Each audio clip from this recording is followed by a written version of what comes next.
The capital நண்பர்களுக்கு வணக்கம். நான் உங்கள் நிரஞ்சன். ஒரு படத்துல ஹீரோ கெட்டவங்களை அடிச்சு துவம்சம் பண்ணும் பொழுது நம்ம விசில் அடிச்சு கொண்டாடுவோம். ஆனா அதே நேரத்துல நிஜ வாழ்க்கையில அரசியலுக்கு நான் சிஸ்டத்தை மாத்த போறேன்னு ஒரு நடிகர் சொன்னா நம்ம என்ன பண்ணுவோம்? உலக அரசியல் வரலாற்றை எடுத்து பார்த்தா கேமரா முன்னாடி நடிச்சவங்க பின்னாடி ஒரு நாட்டையே ஆட்சி செஞ்சிருக்காங்க. இதுல சிலர் கிங்காவும் இருந்திருக்காங்க, சிலர் காமெடியாவும் மாறி இருக்கிறாங்க. இன்னைக்கு நம்ம பார்க்க போறது சினிமா டு பாலிடிக்ஸ். சினிமால இருந்து அரசியலுக்கு ஜெயிச்சது யாரு, தோத்து போனது யாரு, உக்ரைன் அதிபர் ஜெலன்ஸ்கி தொடங்கி நம்ம ஊர் தளபதி விஜய் வரைக்கும் ஒரு கம்ப்ளீட் அனலிஸா தான் இந்த வீடியோவை நம்ம இன்னைக்கு பார்க்க போறோம். அதுக்கு முன்னாடி நம்ம சேனல் இன்னும் நிறைய பேர் சப்ஸ்கிரைப் பண்ணாம பார்த்துட்டு இருக்கீங்க. உங்களுக்கே தெரியும், உங்களுடைய ஆதரவை நம்பி மட்டும்தான் டெல்லியில இருந்து எங்கக்கூடிய முதல் தமிழ் யூடியூப் சேனல் அதை நடத்திட்டு இருக்கு. இப்போ இந்த மாதிரியான ரொம்ப ரொம்ப முக்கியமான இன்ஃபர்மேஷன்ஸ் உங்களுக்கு உடனுக்குடன் சேரணும் அப்படின்னா நம்ம சேனலை சப்ஸ்கிரைப் பண்ணிக்கோங்க. வாங்க இப்போ வீடியோக்குள்ள போகலாம். முதல்ல ஹாலிவுட்ல இருந்தே ஆரம்பிப்போம். ஏன்னா அங்கதான் இதுக்கு பெரிய விதை அப்படின்றது விழுந்துச்சு. ரொனால்ட் ரீகன் இவர் வெறும் நடிகரா மட்டும் இருந்தவர் இல்ல. 1950கள்ல பல படங்கள்ல நடிச்சவர். பின்னாடி அமெரிக்காவோட 40வது அதிபராகவும் ஆனாரு. இவருடைய சீக்ரெட் ஆஃப் சக்சஸ் என்ன தெரியுமா? அவருடைய கம்யூனிகேஷன் ஸ்கில். ஒரு நடிகரால எப்படி மக்கள் கிட்ட பேசணும் அப்படின்றத கச்சிதமா தெரிஞ்சு வச்சிருந்தாரு. அத மேடையிலையும் அவரு ரொம்ப சூப்பராகவே பயன்படுத்தி இருந்தாரு. அதனாலதான் இவரை த கிரேட் கம்யூனிகேட்டர் அப்படின்னு அமெரிக்காவில் இப்ப வரைக்கும் வர்ணிக்கிறாங்க. அடுத்ததா அர்னால்ட் ஷ்வார்ஸ்நெகர், நம்ம எல்லாருக்கும் தெரிஞ்ச டெர்மினேட்டர் அர்னால்டு. இவரு கலிபோர்னியா மாகாணத்தோட கவர்னரா இருந்திருக்காரு. ஐ வில் பி பேக் அப்படின்னு படத்துல சொன்ன மாதிரியே அரசியல்ல 2 முறை ஜெயிச்சு மாஸ் காட்டினாரு. இவரு அமெரிக்காவுடைய அதிபரா கூட ஆயிருக்க முடியும். இவர் பிறந்தது ஆஸ்திரியாவில. அமெரிக்காவுடைய சட்டத்திட்டங்கள் படி அமெரிக்காவில் பிறந்தவங்க மட்டும்தான் அந்த நாட்டோட அதிபராக முடியும். அதனாலதான் இவரால் இப்ப வரைக்கும் அதிபராகாம இருக்க முடியுது, இனிமேலும் ஆகவும் முடியாது.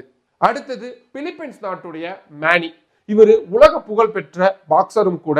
அது மட்டும் இல்லாம அந்த நாட்டுடைய உச்ச நடிகராகவும் இருந்தாரு. இவரு பிலிப்பைன்ஸ் நாட்டுடைய செனட்டர் பதவியும் வகிச்சிருக்கிறாரு. விளையாட்டுல காட்டின அதே வேகத்தை அரசியலையும் காட்டினாரு. கிளெண்டா ஜாக்சன் 2 முறை ஆஸ்கர் விருது வாங்கின நடிகையான இவங்க 23 வருஷம் பிரிட்டிஷ் நாடாளுமன்றத்துடைய எம்பியா இருந்திருக்கிறாங்க. அடுத்தது ஜோசப் எஸ்ட்ராடா. பிலிப்பைன்ஸ் நாட்டுடைய ஒரு சூப்பர் ஸ்டார். அதிபராகவும் ஆனாரு. ஆனா ஊழல் புகார்னால பதவியை இழந்து ஜெயிலுக்கும் போனாரு. சினிமா இமேஜ் மட்டும் இருந்தா போதாது, நேர்மையான நிர்வாகமும் ரொம்ப முக்கியம் அப்படின்றதுதான் இவருடைய வாழ்க்கை. இப்ப சினிமாவிலிருந்து அரசியலுக்கு வரணும்னு நினைக்கக்கூடிய பலருக்கும் பாடமா இருக்கு. இப்போ உலகமே வியந்து பார்க்கிற ஒருத்தரை பத்தி பேசுவோம். விளாடிமிர் ஜெலன்ஸ்கி உண்மையாலுமே ஒரு காமெடியன். டான்சிங் வித் ஸ்டார்ஸ் அப்படின்ற ஒரு நிகழ்ச்சியுடைய வின்னரும் கூட.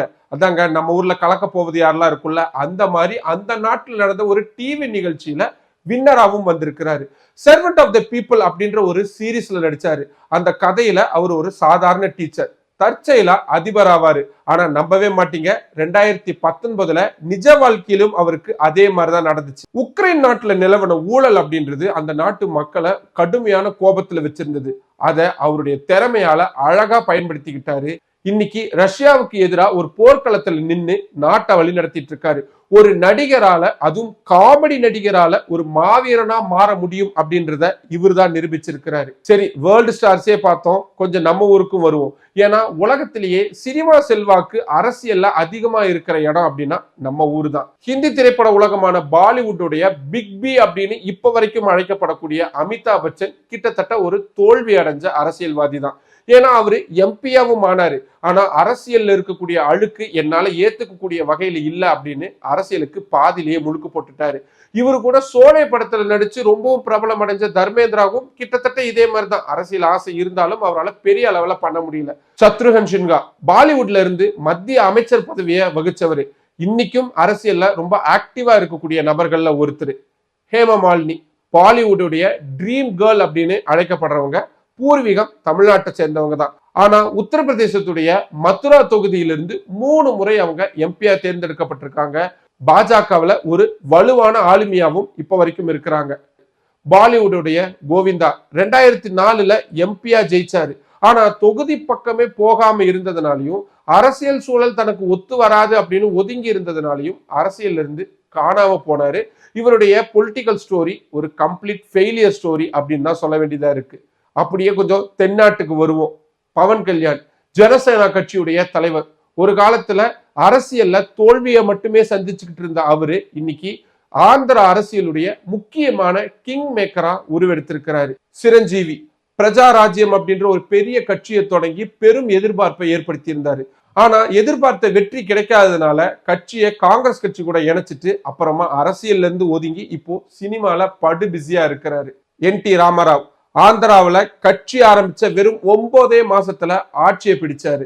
திரையில கிருஷ்ணராகவும் ராமராகவும் தோன்றின NTR ஒரு கட்டத்துக்கு அப்புறமா ஆந்திர மக்கள் கடவுளுடைய உருவமாவே பார்க்க தொடங்கினாங்க. அப்புறம் என்ன, முதலமைச்சர் சீட்டு ஜஸ்ட் லைக் தட் அப்படின்னு வந்துருச்சு. சரி, அப்படியே தமிழ்நாட்டுக்கு வருவோம். MGR இவரு தான் இந்திய அரசியலுடைய ட்ரெண்ட் செட்டர் அப்படின்னு சொன்னா அது மிகையாகாது. மக்கள் அவரை ஒரு நடிகரா மட்டும் பார்க்கல, ஒரு கடவுளாவும் பார்த்தாங்க. 10 வருஷம் அசைக்க முடியாத முதலமைச்சரா இருந்தாரு. இவரோட படத்துல வர பாடல்கள் எல்லாமே மக்களுக்கான ஒரு மெசேஜா இருந்தது. MGR பரங்கிமலை தொகுதியில போட்டி போட்டப்போ கழுத்துல கட்டு போட்ட ஒரு போஸ்டர் தான் அவரை ஜெயிக்க வச்சுது. சிவாஜி கணேசன் நடிப்புல இமயமலை தான், அதுல மாற்று கருத்தே கிடையாது. ஆனா அரசியல் அவரால் சோபிக்க முடியல. காரணம், மக்கள் அவரை நடிகரா ரசிச்சாங்களே தவிர தலைவரா ஏத்துக்க தயங்கினாங்க. ஜெயலலிதா அறிவு, ஆளுமை, தைரியம் அப்படின்னு ஒரு நடிகையா இருந்து அரசியலுக்கு வந்த ஒரு இரும்பு பெண்மணியா திகழ்ந்தவங்க. கேப்டன் விஜயகாந்த் திரைத்துறையில இருந்து தான் அரசியலுக்கு வந்தாரு. ஆனா அந்த லெகசி இப்ப வரைக்கும் தொடர்ந்துகிட்டே தான் இருக்கு. சரத்குமார் சமத்துவ மக்கள் கட்சி அப்படின்ற ஒரு கட்சி ஆரம்பிச்சு MLA-வும் MP-யாவும் இருந்தாரு. சமீபத்துலதான் அவருடைய கட்சியை பாஜக சேர்ந்துட்டு இப்போ சினிமாவிலையும் படு பிஸியா இருந்துகிட்டு இருக்கிறாரு. கலைஞர் கருணாநிதி ஹீரோவா நடிக்கல அப்படின்னாலும் கூட அவரும் திரைத்துறையை சேர்ந்தவர் தான். அவருடைய மகனான MK ஸ்டாலின் அவர்கள் ஆரம்ப காலகட்டங்கள்ல சில படங்களை நடிச்சாலும் அவரை கம்ப்ளீட்டான சினிமா மேனா ஏத்துக்க முடியாது. ஆனா அவருடைய பையன் உதயநிதி ஸ்டாலின் அப்படி சொல்லிட முடியாது. ஏன்னா ப்ரொடியூசர், ஆக்டர் அப்படின்னு திரைத்துறையிலேயே இருந்து அதுக்கப்புறம் தான் அவர் அரசியலுக்கு வந்து இப்போ ஒரு உச்ச பதவியிலும் இருக்கிறாரு.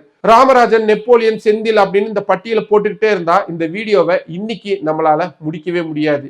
இன்னைக்கு ட்ரெண்ட் என்ன? கமலஹாசன், சீமான், இப்போ தமிழக வெற்றி கழகத்துடைய தலைவரான தளபதி விஜய் வரைக்கும் இந்த லெகசி அப்படின்றது தொடர்ச்சியா வந்துகிட்டே தான் இருக்கு. இப்ப நம்ம பார்த்த லிஸ்ட்டை வச்சு நம்மளால ஒண்ணு மட்டும் புரிஞ்சுக்க முடியுது. சினிமா பிரபலத்தை வச்சு மட்டும் நம்மளால வாக்குகளை பெற முடியாது. மக்கள் கூட நேரடியா களத்துல இறங்கி வேலை செஞ்சா மட்டும்தான் ஜெயிக்க முடியும். சோ நடிகர்கள் அரசியலுக்கு வர்றது தப்பா? கண்டிப்பா கிடையாது. ஆனா அவங்களுக்கு மக்களுடைய நாடி துடிப்பு தெரிஞ்சிருக்கணும். திரையில காட்டக்கூடிய ஹீரோயிசம் தெருவுல நிச்சயமா எடுபடாது. உழைப்பும் தொலைநோக்கு பார்வையும் இருக்கக்கூடிய நடிகர்கள் மட்டும்தான் வரலாறா இடம் பிடிச்சிருக்கிறாங்க. இப்போ உங்களுக்கு பிடிச்ச ஆக்டர் டர்ன்ட் பொலிட்டிஷியன் யாரு? விஜய் அரசியல்ல ஜெயிப்பாரா? உங்க கருத்துக்களை கமெண்ட் பாக்ஸ்ல சொல்லுங்க. மற்றும் ஒரு வீடியோவில் சந்திக்கலாம். நன்றி. நம்மளோட கேபிட்டல் சேனலை இன்னும் நிறைய பேர் சப்ஸ்கிரைப் பண்ணாம பார்த்துக்கிட்டு இருக்கீங்க. உங்களுக்கே தெரியும், உங்களுடைய ஆதரவை நம்பி மட்டும்தான் டெல்லியில இருந்து எங்கக்கூடிய முதல் தமிழ் யூடியூப் சேனல் அதை நடத்திட்டு. இப்போ இந்த மாதிரியான ரொம்ப ரொம்ப முக்கியமான இன்ஃபர்மேஷன்ஸ் உங்களுக்கு உடனுக்குடன் வந்து சேரணும் அப்படின்னா நம்ம சேனலை சப்ஸ்கிரைப் பண்ணிக்கோங்க. நம்ம வீடியோஸை நிறைய பேர் கொண்டு போய் சேருங்க.